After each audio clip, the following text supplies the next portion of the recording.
Welcome back once again, myself Pransu Kumar Pathak. And dear friend, in this session we will discuss some questions from DBT 2020 examination. So let's start with the question number 1. That is, which class of phytochrome is highly abundant in etiolated seedling and also light labile? So first of all, you have to understand there are two type of system in which you can grow the seedlings. One is dark and one is light. So when you will grow the seeds into the dark condition, the seedlings will be etiolated. So that is called etiolated seedlings. Okay. So जो सबसे ज़्यादा light लेवाइल होंगे वो होंगे phytochrome A. Why as such?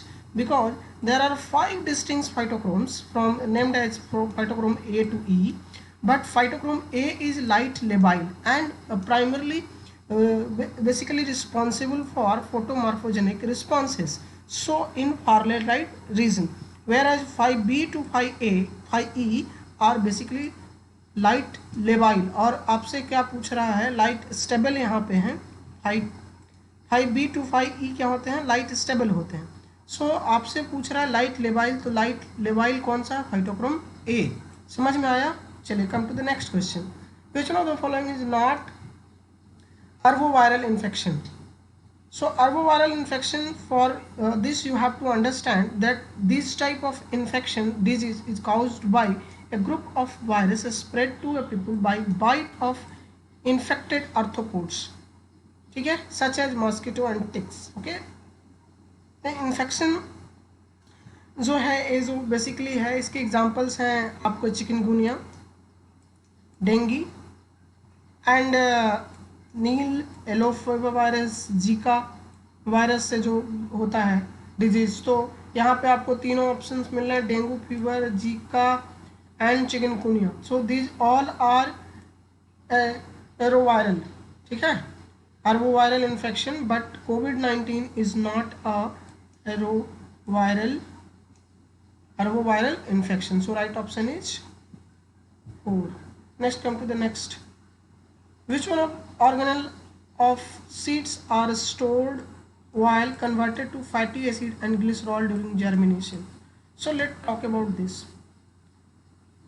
Whenever seed is underkept for germination, whenever the seed is for germination procedure, then सबसे पहले one of the most important organelle known as glycosome that contain oil bodies, that contain triglyceride fat, that is really very important for for storage, that convert triglyceride into 4 carbon compound, and which is basically utilized by that particular seed for their germination and growth. So the right option is glycosome. Glycosome is a storage that store, thus stored food is basically in glycosome body. Okay, so next question is a combination of gamete that can be formed by this genotype. Okay, genotype आपको given है, then how many combination आपसे पूछ रहा है, the combination of gametes that can be formed by. So यहाँ पे 2 to the power n होता है, where n is the number of heterozygotic gametes. So number of heterozygotes जब आप देखेंगे तो यहाँ पे आपको मिलेगा 1 2 3 4 5 6 and 7. All these gametes is in heterozygous condition. So number of combination is 2 to the power 7, that is 128. So right option is B. समझ में आया?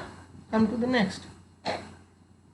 Here the innate immune system recognize pathogen associated molecular pattern, that is called PAMPs, through activation of. So actually जो पैम molecules हैं, एक क्या करते हैं, toll like receptor होता है, उन्हें क्या करते हैं कि ये सरफेस पे प्रोलॉन्ग करते हैं जिससे कि सिग्नलिंग होती है. तो toll like receptor recognize pathogen associated molecular pattern, that is called PAMPs, and drive innate immune response primarily through the activation of nuclear factor kappa B. So A option यहाँ पे बहुत अच्छे से डायग्रामेटिकली आपको दिखाया गया है. If you want to know about details, then I will upload video on that also in subsequent interval of time. That is a बिल्कुल memory based question है on bioleaching. Major major organism that used for commercial purpose of bioleaching of copper. So Thiobacillus ferrooxidans is the right option, as you can see here from Wikipedia I have given you. Okay, so synthesis of which one the lipid is completed in the Golgi body. So Golgi body में sphingolipid का formation होता है. These all are membrane associated molecules. Okay, so sphingolipids are synthesized in a pathway that begin in ER and completed in the Golgi apparatus. But these lipids are enriched in plasma membrane and endosomes where they can perform many other functions. Transport occur via and monomeric transport into the cytosol. या तो cytosolic ये आप पढ़िएगा membrane transport में, membrane trafficking में, तब वहाँ पे बहुत अच्छे से आपको समझ में आएगा. बट आपको ये यहाँ पे याद रखना कि synthesis of lipid is basically completed in Golgi apparatus, that lipid known as sphingolipid. Cyclosporine is a immunosuppressive drug give to avoid transplant rejection act as. Actually जब हम ट्रांसप्लांटेशन करते हैं तो साइक्लोस्पोरिन एक ड्रग आपको दिया जाता है. एक क्या करता है, टी सेल को इनहिबिट कर देता है. टी सेल रिकॉग्निशन जो है वो क्या हो जाती है, ब्लॉक हो जाती है, ताकि आपका अच्छे से ट्रांसप्लांट जो हो वो अच्छे से हो जाए. इसके बारे में आपको अगर बहुत ज़्यादा जानकारी जाननी है तो you must have to go with the allorecognition. Allorecognition is a processing and presentation of graft antigen and divided into two main subtypes, that is direct and indirect.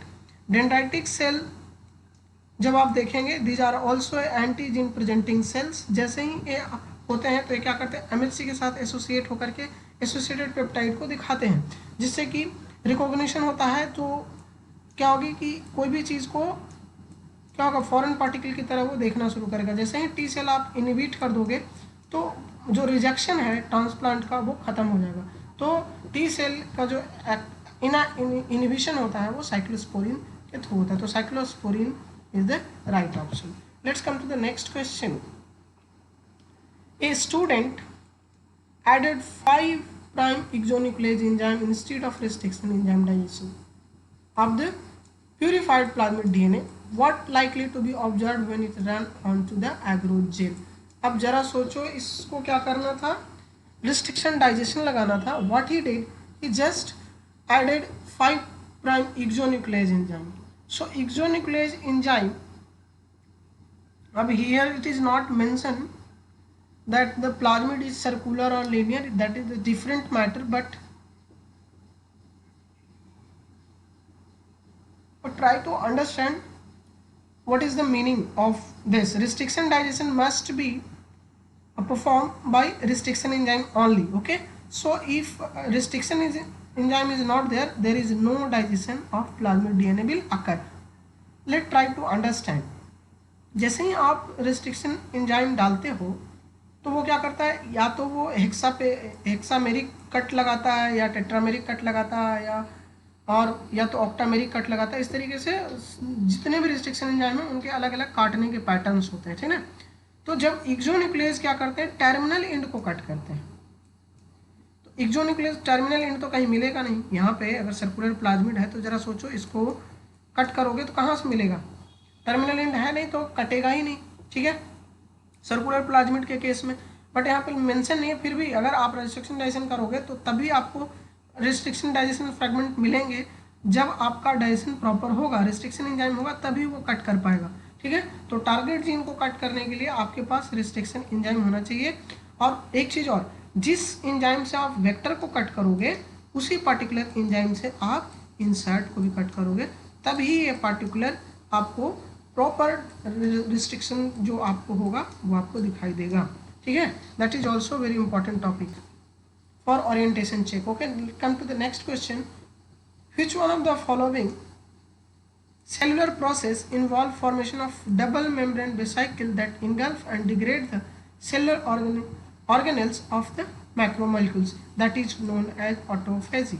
And in this autophagy mitochondria को देख रहे हैं, double membrane vesicle engulfing mitochondria, and this all leads to the degradation of that particular cell, that is called autophagy. Not, this is not correlated to autophagy, apoptosis and necrosis. These all three are really entirely different from each other. इसीलिए मैं बोल रहा था कि सारे topics जो हैं एक दूसरे से कोरिलेटेड हैं और एक क्वेश्चन आपको आ सकता है. So come to the next question. In cloverleaf structure of transfer RNA, the cognate amino acid is attached at. सबसे पहले जो किससे आकर के अटैच होता है, तो वो एक्सेप्टर आर्म है. यहाँ पे सबसे पहले आपका जो मॉलिक्यूल है आपका आकर के अटैच होता है, तो acceptor arm is the right option. इसको पढ़ने के लिए आपको ट्रांसलेशन अच्छे से पढ़ना पड़ेगा. ट्रांसलेशन, ट्रांसक्रिप्शन, जो भी सेंट्रल डोग्मा ऑफ बायोलॉजी है, that is really very important for all of you. So try to try to go with the molecular biology, because molecular biology is really basis for any other examinations. Okay, come to the next question. Which one of the following marine phototrophs can utilize carbon dioxide for carbon as a source? So carbon को जो as a source use करेगा, green sulphur bacteria use करेगा, they can act as a photosynthetic photoautotrophs. So ये green carbon dioxide को use करके utilise carbon dioxide use करेगा green sulphur bacteria, और उससे आराम से वो अपना फोटोसिंथेसिस की जो प्रोसेस है वो कर सकता है. इसमें खास करके फोटो सिस्टम 1 इन्वॉल्व होता है. ठीक है, चलिए come to the next question. In the design of a fermenter, which one of the following is not the intended use of baffle?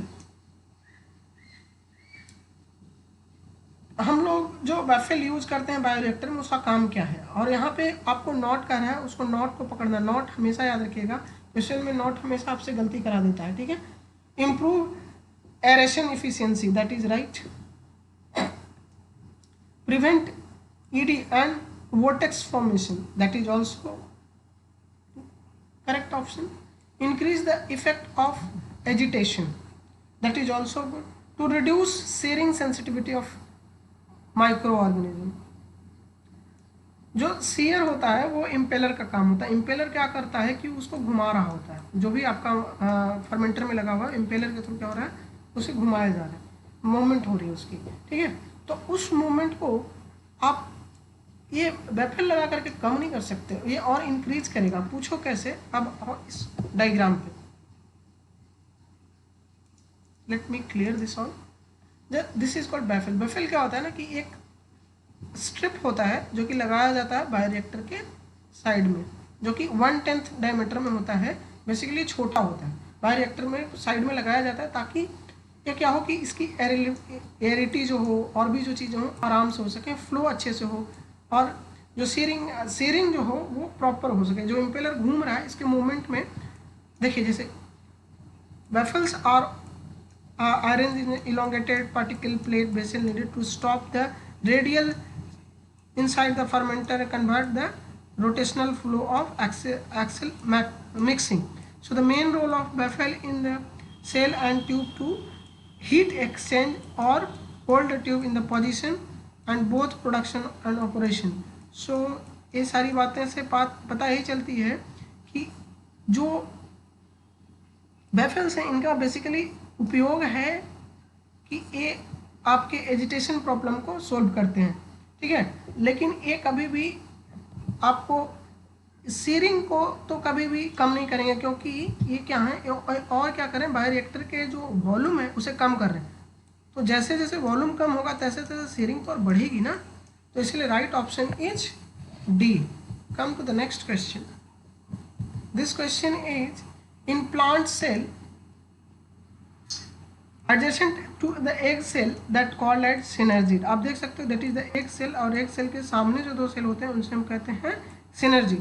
Synergid क्या करते हैं, they can provide nutrition to the egg cell in due course of interval. ये nutrition provide कर देते हैं और खुद वो degenerate हो जाते हैं. ठीक है, तो thank you so much for watching this part. See you soon into the next part. Bye.